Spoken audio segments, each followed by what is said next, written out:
Porto, in northern Portugal, is a charming old city located at the mouth of the River Douro. The river has some impressive bridges spanning from the high banks. One of the steel bridges dates back to 1890s and was built by Eiffel of the French Tower fame. The old town has a mixture of some almost derelict properties and some beautifully restored, and miles of steep cobbled streets.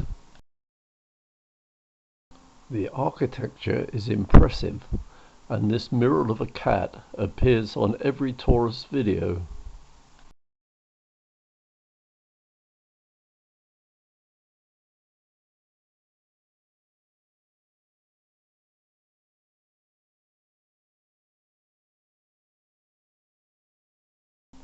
A modern cable car helps you scale the north bank with an impressive bird's eye view.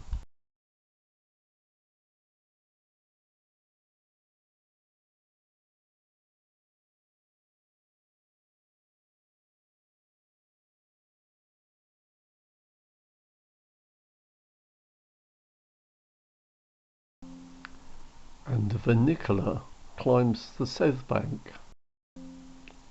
Many of the buildings are faced with attractive glazed tiles, and the railway station is a work of art.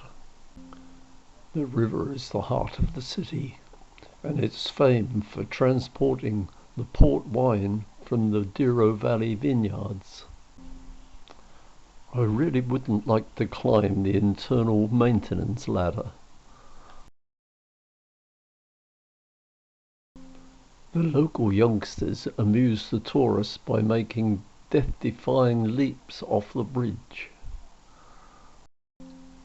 The estuary has some nice sandy beaches, but the headland receives the full force of the Atlantic, where they catch these delicious sardines. The choice of food is quite varied, with some unusual dishes, but all very tasty.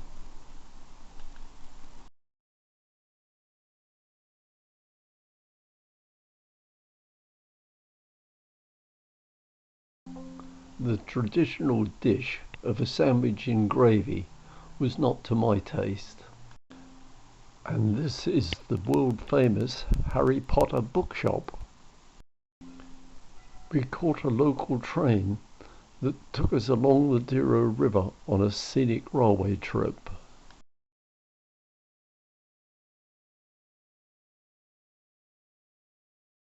This is a first for me. I've never before seen a rail-mounted motorcycle. Sadly, the Heritage Railway trip was fully booked, but we got to watch them fill their engine up with water.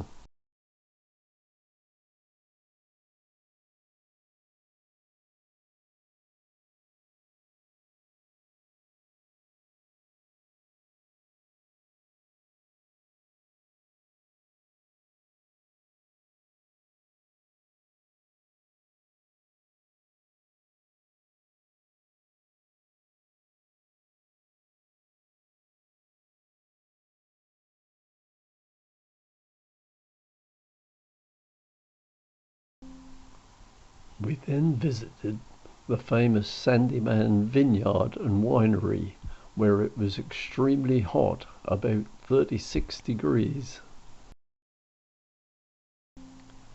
As you can imagine, the tasting was very welcome.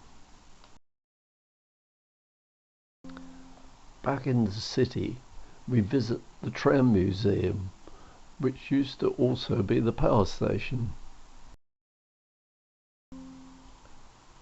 I must admit that the port was the highlight of the trip, and thank you, Andy, for setting up a brilliant holiday.